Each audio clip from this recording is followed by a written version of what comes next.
Lihat baik-baik ya, ini janji Allah. Kalau ada hidayat yang berjanji, Anda boleh tinggalkan. Tapi kalau Allah yang berjanji, mustahil diingkari.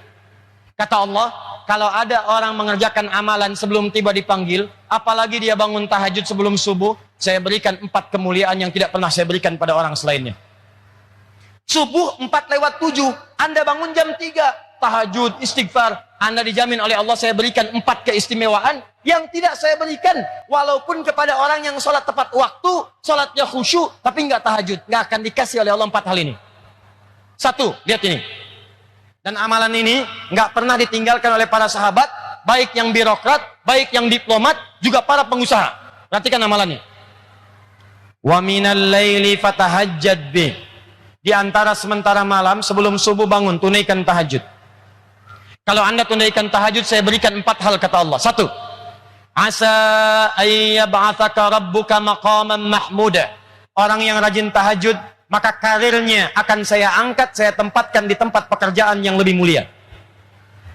Orang yang rajin tahajud, kata Allah, saya akan angkat karirnya, ditempatkan di tempat terbaik sesuai dengan maslahat hidupnya. Anda nggak usah mengerjakan banyak hal. Karir naik, tidak bayar. Tenaga, tidak banyak. Harta, nggak keluar. Tenaga, tidak banyak. Pengetahuan dijaga. Kata Allah, Anda rajin tahajud, saya angkat ke tempat yang terbaik. Dengan posisi yang paling bagus. Wa qur rabbi adkhilni mudkhala sidqin. 2. Kalau Anda akan bekerja, maka Anda akan dibimbing oleh Allah untuk memulai pekerjaan Anda. Allahu Akbar.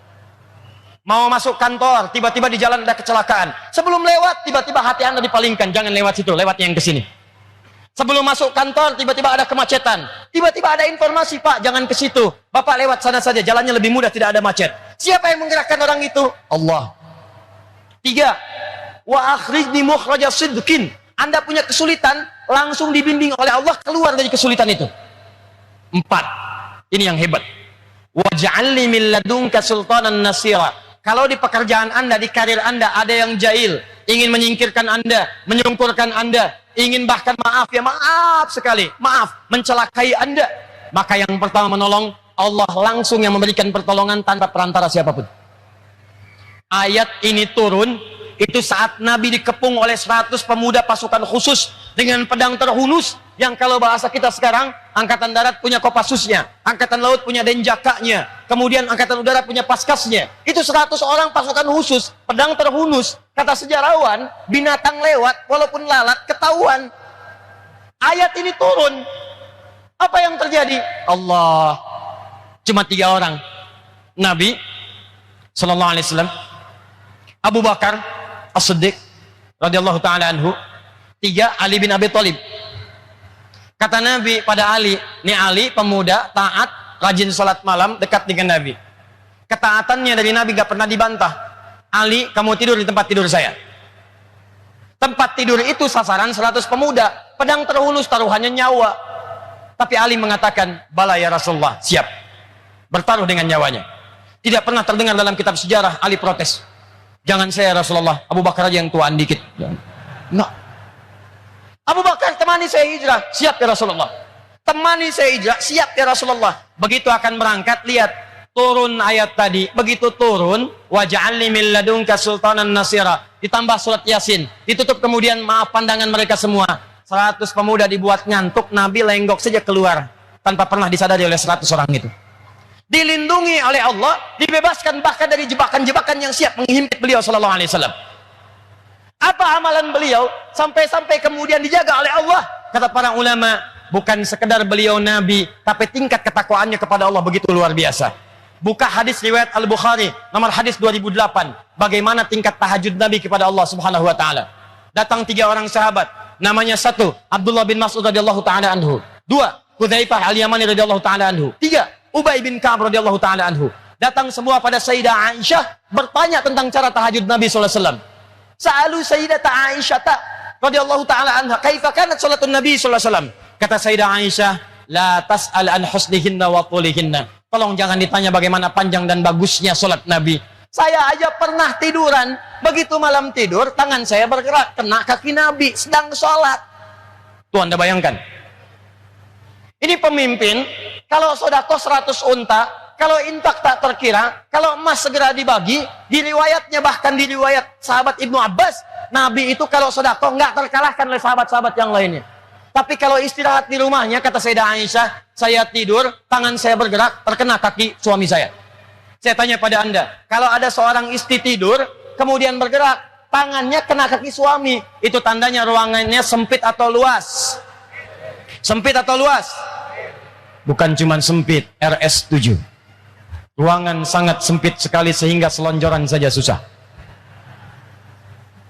Pertanyaannya, Nabi kaya atau miskin? Ruangannya sempit, Nabi kaya atau miskin? Kaya. Kalau disebut kaya, kaya karena sedekahnya paling banyak. Disebut miskin, miskin karena tempat istirahatnya begitu sempit. Ternyata beliau miskin urusan dunia tapi kaya urusan akhirat. Malam hari, kata Sayyidah Aisyah, saya tidur, tangan saya kena kaki Nabi. Saya bangun, saya lihat kakinya sudah bengkak. Padahal baru rakaat pertama. Rakaat pertama kakinya bengkak. Bertanya Sayyidah Aisyah, ya Rasulullah, afalam, ya Rasulullah, lima hakada, kenapa mesti begini? Alam takut madmunan, bukankah engkau dijamin masuk surga? Engkau belum wafat, surat surga sudah turun, inna a'tainakal kautsar. Ya Rasulullah, kenapa mesti begini? Alam takun ma'suman, bukankah kau dijaga dari dosa? Engkau maksum, madmun bil jannah. Kenapa mesti tahajud sampai bengkak-bengkak kakinya ya Rasulullah? Kata Nabi, afala akunu abdan syakura? Apa enggak boleh aku jadi hamba yang bersyukur? Penasaran tiga sahabat tadi, diikuti Nabi besok harinya, sholat di belakang Nabi. Pertama Hudzaifah, begitu sholat di belakang Nabi, kata Hudzaifah, aduh, Masya Allah, tidak ada sholat yang paling indah kecuali sholat di belakang Nabi. Kalau beliau berdoa tentang surga, umat didoakan masuk surga. Kalau beliau sampai di ayat neraka, berlindung supaya umatnya nggak ada yang masuk neraka. Kalau beliau berada di ayat doa, beliau memanjangkan doanya, bermohon kepada Allah. Tak terasa rakaat pertama 100 ayat Al-Baqarah, kata Hudzaifah. Besoknya Ibnu Mas'ud penasaran, Abdullah bin Mas'ud ikut di belakang Nabi sholat.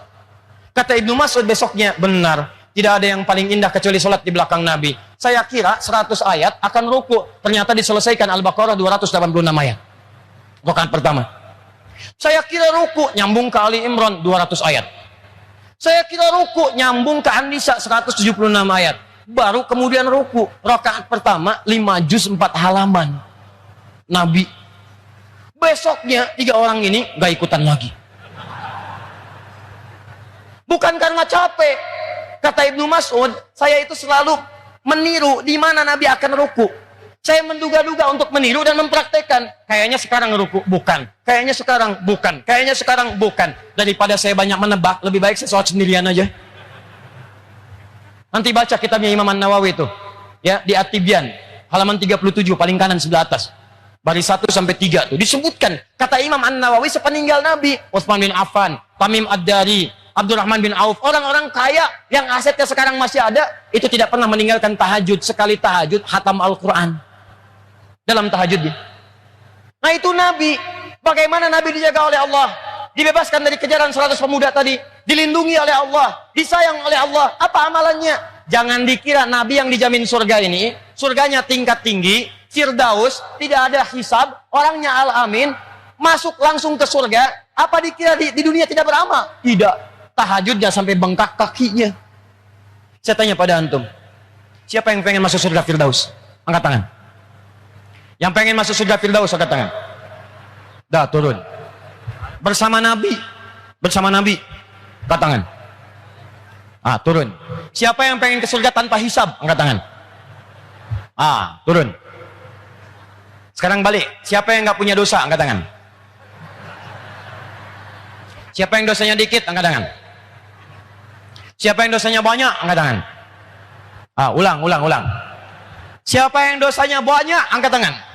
Masya Allah. Dah, turun. Siapa yang pengen ke surga Firdaus? Angkat tangan. Ini manusia paling aneh.